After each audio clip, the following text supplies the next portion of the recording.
ಪುತ್ತೂರಿನ ಬಲ್ನಾಡ್ ಮೊರಾರ್ಜಿ ದೇಸಾಯಿ ವಸತಿ ಶಾಲೆಯಲ್ಲಿ ನಡೆಸಲಾಗುತ್ತಿರುವ ಕೋವಿಡ್ ಕೇರ್ ಸೆಂಟರ್ನಲ್ಲಿ ಕ್ವಾರಂಟೈನ್ನಲ್ಲಿದ್ದು ಚಿಕಿತ್ಸೆ ಪಡೆಯುತ್ತಿರುವ ಕೋವಿಡ್-19 ಸೋಂಕಿತರಿಗೆ ಉತ್ತಮ ವ್ಯವಸ್ಥೆಗಳಿದ್ದು ಸಮಯಕ್ಕೆ ಸರಿಯಾಗಿ ಬಿಸಿ ನೀರು ಸಹಿತ ಪೌಷ್ಟಿಕ ಆಹಾರ ನೀಡಲಾಗುತ್ತಿದೆ.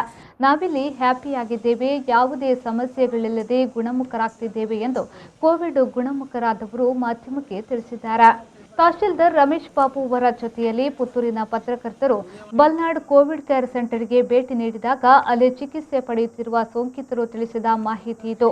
ಪುತ್ತೂರಿನಲ್ಲಿ Balnad Covid care centre, Puttur ಸರ್ಕಾರಿ ಆಸ್ಪತ್ರೆಯಲ್ಲಿ ಕೋವಿಡ್ ಕೇರ್ ಸೆಂಟರ್ ಹಾಗೂ ಉಪ್ಪಿನಂಗಡಿ ಸಮುದಾಯ ಆಸ್ಪತ್ರೆಯ ಕೋವಿಡ್ ಕೇರ್ ಸೆಂಟರ್ ಆಗಿ ಕರ್ತವ್ಯ ನಿರ್ವಹಿಸುತ್ತಿದೆ. ಈ ಪೈಕಿ ಪ್ರಸ್ತುತ ಬಲ್ನಾಡ್ವಿನಲ್ಲಿ 28 ಮಂದಿ, ಪುತ್ತೂರಿನಲ್ಲಿ 12 ಮಂದಿ ಮತ್ತು ಉಪ್ಪಿನಂಗಡಿಯಲ್ಲಿ 3 ಮಂದಿ ಕ್ವಾರಂಟೈನ್ನಲ್ಲಿ ಚಿಕಿತ್ಸೆ ಪಡೆಯುತ್ತಿದ್ದಾರೆ. ಮನೆಯಲ್ಲಿ ಕ್ವಾರಂಟೈನ್ ಮಾಡಿಕೊಂಡಿರುವ ಸಂದರ್ಭದಲ್ಲಿ ಮನೆಯ ಇತರ ಸದಸ್ಯರಿಗೆ ರೋಗ ಹರಡುವ ಅಪಾಯಗಳಿವೆ. ಆದರೆ ಕೋವಿಡ್ ಕೇರ್ ಸೆಂಟರ್ನಲ್ಲಿದ್ದರೆ ಇತರರಿಗೆ ಹರಡುವ ಅಪಾಯವಿಲ್ಲ.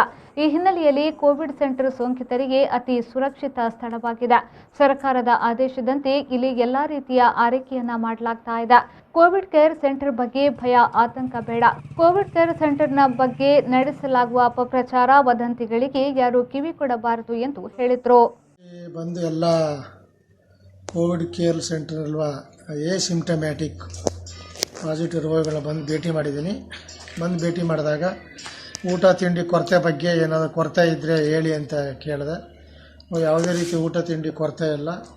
ಈ ಊಟ ತಿಂಡಿ ಎಲ್ಲ ಈಗ ಪ್ಯಾಕ್ ಮೂಲಕ ಬರ್ತಾಯಿದೆ. ಬೆಳಗ್ಗೆ ಕಷಾಯ ಮತ್ತು ಸಾಯಂಕಾಲ ಟೀ ಬರ್ತಾಯಿದೆ.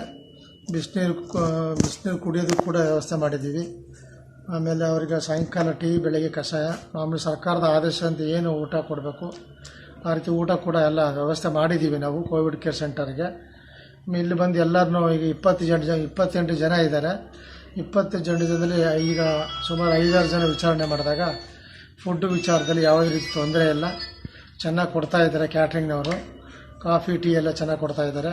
ಬಿಸಿನೀರು ವ್ಯವಸ್ಥೆ ಕೂಡ ಇದೆ ಈಗ ನಮಗೆ ಅಂತ ಎಲ್ಲ ಉತ್ತಮವಾಗಿ ಸ್ಪಂದನೆ ನೀಡಿದ್ದಾರೆ. ಆದ್ದರಿಂದ ಇಲ್ಲಿ ಯಾವುದೇ ರೀತಿ ಬಲ್ನಾಡ್ ಹಾಸ್ಟೆಲ್ನಲ್ಲಿ ಉತ್ತಮವಾಗಿ ನಮ್ಮ ವೈದ್ಯರು ಮತ್ತು ನರ್ಸ್ಗಳು ಕೂಡ ಅವರು ಇದ್ದಾರೆ. 24/7 ಅವರು ಕೂಡ ಇಲ್ಲೇ ಕರ್ತವ್ಯ ನಿರ್ವಹಿಸಿದ್ದಾರೆ. ಅವ್ರನ್ನೂ ಕೂಡ ಊಟದ ಬಗ್ಗೆ ಕೇಳಿದಾಗ ಅವರು ಕೂಡ ಉತ್ತಮ ಸ್ಪಂದನೆ ಕೊಟ್ಟಿದ್ದಾರೆ. ಊಟ ತಿಂಡಿ ಎಲ್ಲ ಚೆನ್ನಾಗಿದೆ ಅಂತ.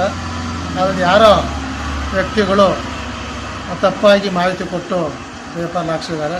ಆದರೆ ಅದನ್ನು ಜನರು ಅದನ್ನ ನಂಬಬಾರ್ದು, ಸುಳ್ಳು ವದಂತಿಯನ್ನು ನಂಬಬಾರದು ಅಂತ ನಾನು ಸಾರ್ವಜನಿಕರಲ್ಲಿ ಮನವಿ ಮಾಡ್ತಾಯಿದ್ದೀನಿ.